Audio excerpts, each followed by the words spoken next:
First of all, I'd like to say thank you so much for giving us the opportunity to interact. Yes. It's truly a unique opportunity, and I really appreciate it. It is not so unique in the sense that when you ask, it is always given. But it is unique in the sense that you are expecting immediate result from this interaction. Source always answers you. It's just sometimes it doesn't happen in the moment of your asking, but that's only ever because you're not expecting the answer to come, where in this case you're expecting it maybe a little more. You trust Esther's process of being able to deliver the clarity more than you trust your own process of being able to deliver the clarity. Yeah. But there is really no difference. You have the same access. Well, that actually ties into my first question. In that all my adult life I've been searching and seeking for a stronger connection to my soul, and I've done a lot of study and research and spent a lot of time in spiritual practice. And I'm looking for something that's more mentally, that I can say, yes, I've received guidance, as opposed to just saying, well, that feels good. I guess I'm Well, watch for it. We understand that, but watch for evidences of it. Watch for thoughts that occur to you just as someone else speaks it. Earlier today, when Esther went to get off the stage, she had released and had allowed her consciousness to return and dominate. And she began walking toward the stage. And as she came to the stage, she had the impulse to stop and look at the step. And she had just walked up the step, so she was aware that the step was solid. Jerry had mentioned to her earlier that the step is a shorter step than usual, and he wanted her to be aware that she was going to be stepping down further than she expected or up further than she expected. But as she came to the edge of the step, her impulse was to stop. And it didn't really make sense to her. She didn't know why, and she looked at the step. But then as she started to move, she felt her wire was stuck in the crack. She was unaware of it, consciously, and yet we were aware of it. And so her impulse to stop was to keep her from pulling the microphone loose in an awkward way, or even tripping as she went down. And as she stopped, not knowing why, but doing it just the same, and felt that tug, she turned around and smiled and jerked it loose and said thank you as she stepped down the steps. A simple, not very important thing. Maybe nothing would have happened at all, but it is her way of acknowledging that she is guided from broader perspective. And those kinds of things happen to you all day, every day. And the more you stop and acknowledge them, then the more you remind yourself, I am receiving and I am consciously aware of that which I am receiving. The guidance that comes forth from within is not guiding you away from problems, it's always guiding you toward the well-being that is natural to you. And so, as you acknowledge that your life experience is always in the now, and that guidance is always present in the now, then you begin to notice more and more and more that you are not alone ever, that there is a full functioning consciousness, God force, the energy that creates worlds flowing through you. And the impact of that, as it is focused into the specifics of your now, could not be better, could not be more meaningful. In other words, we don't think that there is any guidance much more meaningful to Esther than something as simple as that. She will be driving and will have an impulse to slow.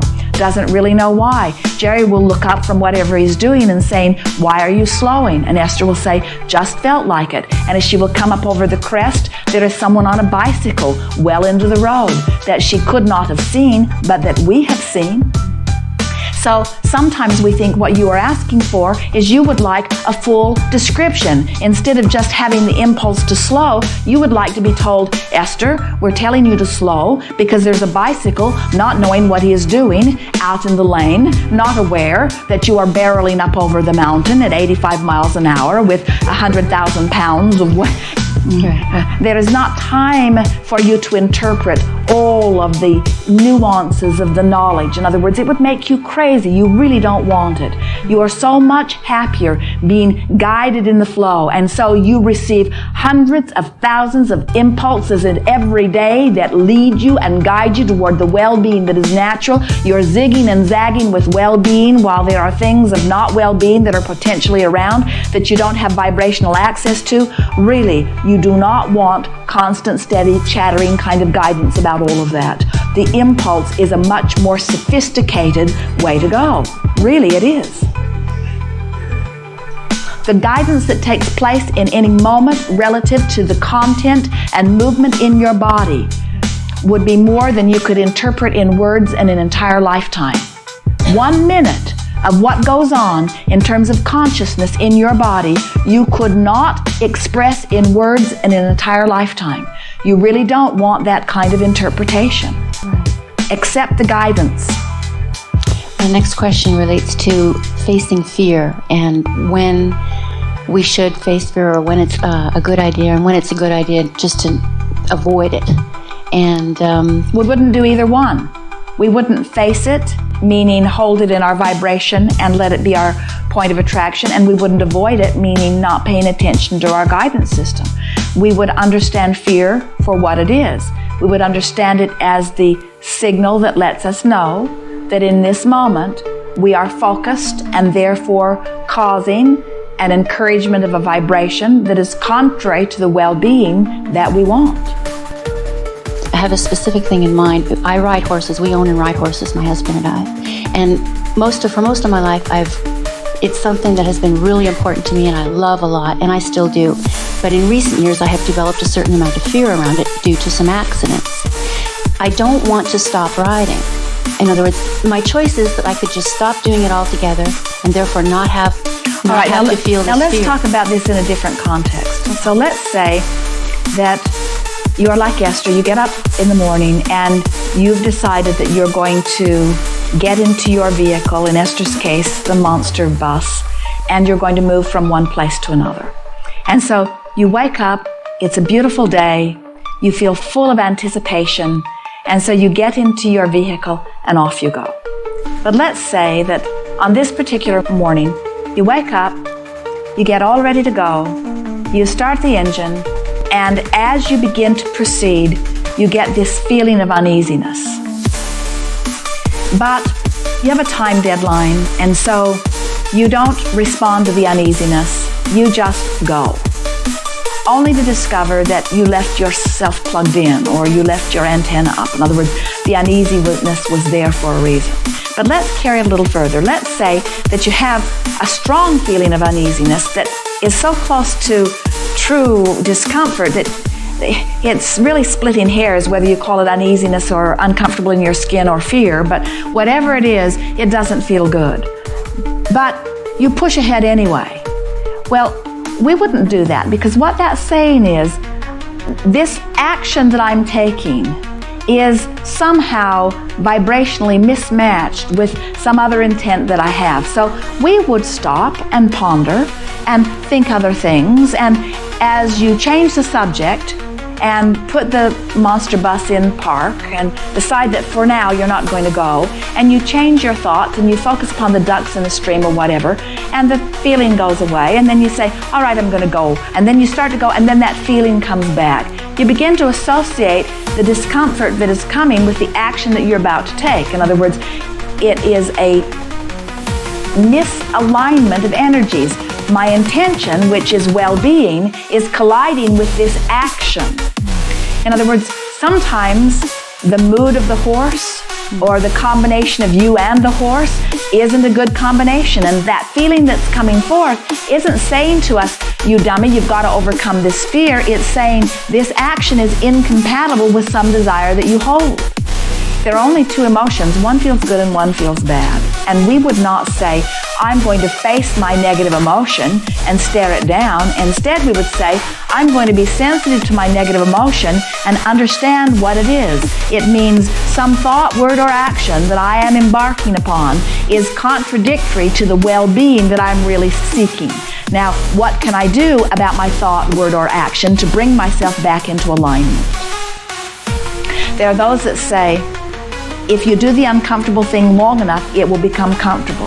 And it is sort of in that vein that you are saying, if I am fearful and I stare down my fear, but we are really not encouragers of that. We are encouragers of coming into alignment and then taking the action. We are encouragers always of getting rid of the fear. We would never want you to keep doing things that you feel fearful about. And maybe the path of least resistance is just not get on this horse. Maybe the path of least resistance is to get on a different horse. But we would never move forward in fear. That's like saying, I have sensors in my fingers telling me that this stove is hot, but I'm going to do the uncomfortable thing long enough. And we say, it's not ever going to get comfortable. You are never going to be comfortable doing something that is contradictory to the well-being that is natural. It's not going to get comfortable, you say. And so the encouragement that we would like to give all of you, and especially you, as we're having this conversation, is give yourself more of the benefit of the doubt and stop more often and say, it looked like it isn't going my way, but in reality it is. But before you can really get to that place of knowing, you have to start feeling the worthiness, the blessedness of that which is really you. It's sometimes easier for you to say, well, it didn't go right because there's something wrong, than it is for you to say, well, it is going right, I just can't see how right it's really going. Things really are going right for you, and that's the way it is supposed to be. And that's what we meant earlier when we said, if you'll stop often and make the best of where you are. In other words, this isn't going exactly the way I think it should go, but ultimately it is better. And how many things in your life, Jerry and Esther talk about this all the time, of how many pieces of properties they tried to buy that wouldn't go through, and they weren't even aware of the one that ultimately was so fantastic that just sort of fell in their lap and turned out to be so wonderful. And then all kinds of pieces around it started falling together until all of this acreage is coming into their experience effortlessly. And it's always easier to look back and say, oh, that's why that didn't happen, and that's why that didn't happen, and if that had happened, that couldn't have happened, and oh, how wonderfully it all came together. But most of you are not willing to hang in there long enough to get the benefit of all of that hindsight, you see. While hindsight certainly goes a long way in explaining how well things were going, foresight is so much more beneficial. And the foresight that we would like you to have is, things always go well for me. Sometimes I don't understand all of the pieces, but things are always going well for me because I am a blessed being and I deserve for things to go well for me. And they always are going well for me. If I can just relax and stop fussing around this so much and accept that things really are going well for me. And then bring that right back into the specifics of this negative emotion that I'm having right now is an indication that things are going well for me. It means things are going well for me. It's part of the guidance that makes things go well for me. I'm not inappropriate with this negative emotion. I shouldn't try to suppress this negative emotion. I shouldn't try to override this negative emotion. This is guidance saying something's not lining up. Relax and chill out and take another look at it and move only in the direction of what feels good. Don't force myself in the direction of what doesn't feel good. No good ever comes from that, ever. All that facing your fear will ever do for you is desensitize yourself to fear. There are so many people that feeling ornery just feels so normal that they don't even realize that they're in the middle of a thought that is detrimental to them because they're just used to feeling ornery. And the reason they're used to feeling ornery is because they've faced orneriness. In other words, they've learned to put up with it. And we don't want you to put up with it at all. We want the slightest little piece of orneriness to feel so out of sync that you stop and say, what? What thought am I thinking that's making me feel ornery? And more importantly, what thought can I think that doesn't make me feel ornery? Oh, there it is. Oh, there it is. Oh, that feels better. Oh, that feels better. Oh, that feels better. Oh, not that one. Oh, that feels better. Oh, that feels better. Oh, that feels better. I understand that. Thank you very much. Some of those animals revel in the experience of human interaction. Some of them revile it. Some of them want to become co-creators with you in that way. Some of them don't. Some of them will put up with it and despise it. Some of them will not put up with it at all. Some of them will embrace it. So when you think about that variety, do you want to break? They call it breaking the horse, and that's what they're talking about. Do you want to break the horse's spirit, or do you want to find one that's already in alignment? Right. You have many intentions, you see, and every horse doesn't meet your intentions. So when you say, well, I'll just modify my expectations so that I can match any horse, we say, why would you want to do that? Yes. Thank you very, very much. Yes, I indeed. really appreciate it. Yes, indeed. Very good.